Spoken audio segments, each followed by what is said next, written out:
Molarity के बीच में comparison देखने जा रहे हैं। तो मोलरिटी होता है number of moles of solute. देखिए दोनों में है number of moles of solute, ठीक है, लेकिन मोलरिटी में है dissolve per litre of solution, जबकि मोलरिटी में per kg of solvent, per kg of solvent. इसलिए हम मोलरिटी को एक्सप्रेस करते हैं स्मॉल m से। Small m is equal to small n divided by WA in kg।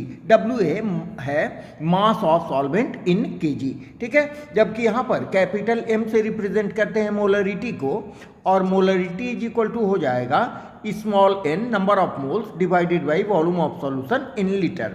तो इस हिसाब से सेकंड पॉइंट में मोलरिटी का यूनिट हो जाएगा मोल पर लीटर, जबकि मोलरिटी का यूनिट हो जाएगा मोल पर केजी, ठीक है।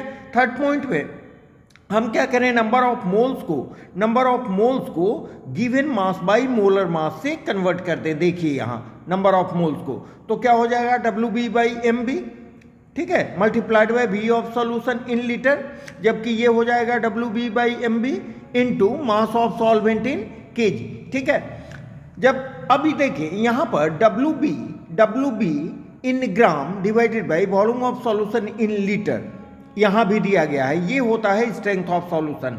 तो मोलरिटी को लिख सकते हैं 1/b into strength of solution, इससे हम स्ट्रेंथ निकाल सकते हैं। यहाँ देखें जब हमारा मास ऑफ सॉल्यूट परसेंट के रूप में दिया गया हो, वैसी स्थिति में molarity is equal to x% into 10 into d by molar mass of solute. तो यहाँ पर देखें कि ये हो गया आपको नंबर ऑफ मोल्स, ये नंबर ऑफ मोल्स हो गया, और यहाँ पर ये जो दिया गया है WB into 100 by mass of solvent in gram, इसको बोलते हैं सॉल्युबिलिटी। तो इसके बदले हम सॉल्युबिलिटी लिख दिए, तो molarity is equal to solubility into 10 by molar mass. Next molarity, अगर x% दिया गया है सॉल्यूट का, तो x% इंटू